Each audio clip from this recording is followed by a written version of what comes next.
A obstinação da humanidade antes do dilúvio. Versão aterrorizante. A humanidade antes do dilúvio vivia em um mundo mergulhado em trevas tão profundas que cada dia era uma luta pela sobrevivência diante da brutalidade dos fortes e da perversão dos poderosos. Não era apenas uma era de desobediência, mas um tempo de horror, em que homens gigantescos caminhavam sobre a terra, impondo medo, governando com tirania e devorando os mais fracos como bestas insaciáveis. O coração humano já estava corrompido, mas a presença desses colossos transformava a vida em um inferno diário. O Gênesis descreve que toda a imaginação dos pensamentos do coração humano era continuamente má, e essa maldade se tornara carne e sangue na figura dos Nefilins, os gigantes de renome que dominavam os povos. Eles eram mais que guerreiros, eram monstros de carne, com corpos enormes, rostos disformes e olhos ardendo de fúria. Onde caminhavam deixavam rastros de ossos e sangue, pois sua fome não se satisfazia com animais nem colheitas, mas apenas com carne humana. O canibalismo praticado por esses gigantes era o mais cruel dos terrores. Aldeias inteiras eram atacadas, e homens, mulheres e crianças eram arrastados vivos para se tornarem banquetes macabros. Os gritos das vítimas ecoavam nas noites, e os sobreviventes, escondidos em cavernas ou florestas, viviam com o medo constante de serem caçados como presas. A humanidade já não vivia como imagem de Deus, mas como alimento para monstros. Era como se o mundo tivesse se transformado em um abatedouro humano. Esses gigantes não se contentavam apenas em devorar. Eles faziam da crueldade um espetáculo. Arrancavam membros diante de multidões, obrigavam os mais fracos a assistir ao horror e transformavam a dor alheia em divertimento. Muitos relatos antigos descrevem que esses colossos tinham uma força sobrenatural, capaz de partir árvores ao meio ou esmagar ossos com um único aperto. Contra eles, não havia fuga nem resistência. Cada aldeia destruída se tornava mais um testemunho da corrupção que havia tomado conta da terra. Mas a corrupção não se limitava aos gigantes. Os próprios homens, inspirados por tanta violência, também se corrompiam. Pais sacrificavam filhos em rituais sangrentos, tribos guerreavam incessantemente e a lei da força governava sobre todos. O sangue corria como rios e a terra parecia clamar por vingança. Era um mundo em que a compaixão desaparecera, em que até os pequenos buscavam dominar os mais frágeis, seguindo o exemplo dos colossos. Deus, ao olhar para a criação, viu que não restava pureza. O mundo que fora chamado muito bom no início, agora exalava podridão. Os gritos das vítimas, os rituais sangrentos e a violência sem freio subiam como um clamor diante do Criador. E o texto bíblico revela que Deus se arrependeu de haver feito o homem. Essa dor divina revela a gravidade do cenário. A humanidade havia se tornado uma aberração, e a própria ordem da vida estava ameaçada. A obstinação humana foi o combustível dessa corrupção. Homens e mulheres riam diante das advertências, zombavam da santidade e adoravam a força dos gigantes como se fossem deuses. Os colossos eram exaltados em cânticos, temidos em rituais e imitados em práticas brutais. A idolatria da violência contaminava tudo. O pecado já não era apenas ato escondido, mas orgulho público. A corrupção era celebrada e a justiça esquecida. Nesse ambiente sufocante, uma chama de esperança ainda ardia. Noé, homem justo e íntegro, caminhava contra a corrente.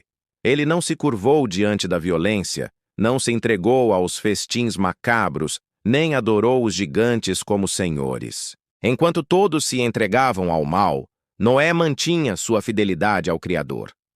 Sua vida era como uma luz fraca, mas real, em meio a uma escuridão que parecia engolir tudo.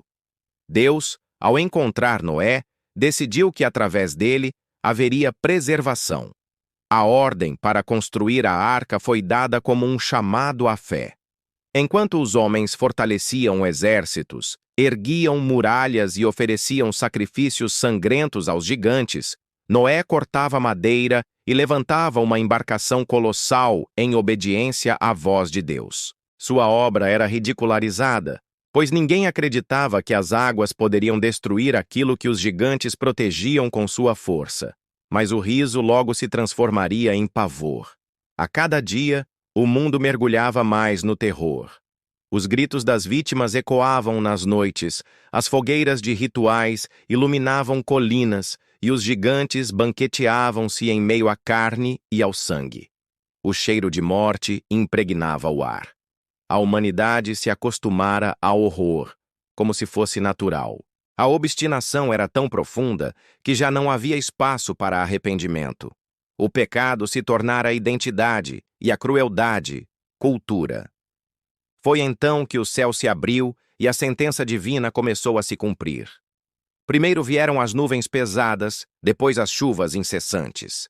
As águas começaram a subir e o que parecia impossível tornou-se realidade.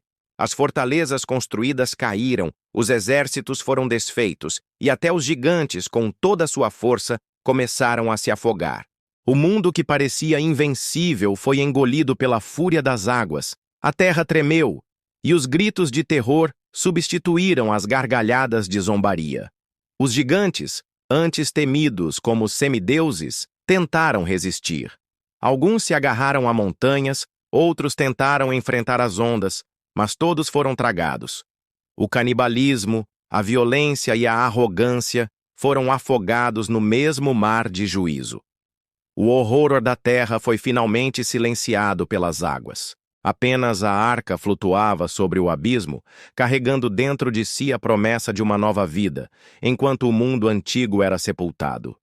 O dilúvio não foi apenas destruição, foi purificação. O sangue derramado, os ossos espalhados e os rituais macabros foram lavados. A terra respirou novamente, liberta da opressão dos gigantes e da obstinação dos homens. O silêncio que se seguiu às águas foi o testemunho da justiça divina, que não permite que a corrupção triunfe para sempre.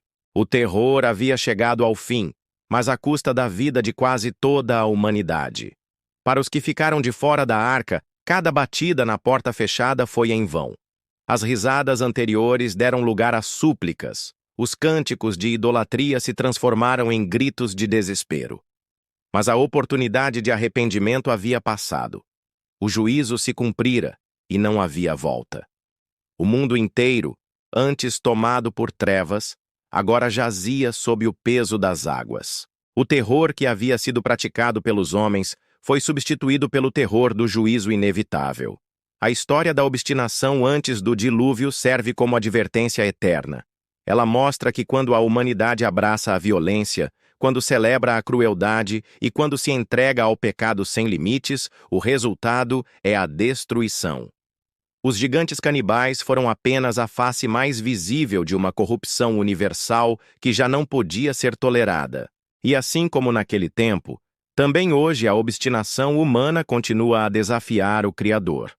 O mundo moderno pode não ver gigantes devoradores caminhando entre nós, mas vemos sistemas que esmagam os fracos, indústrias que devoram vidas e sociedades que celebram a violência como espetáculo. O espírito da obstinação continua vivo e o chamado ao arrependimento ainda ecoa.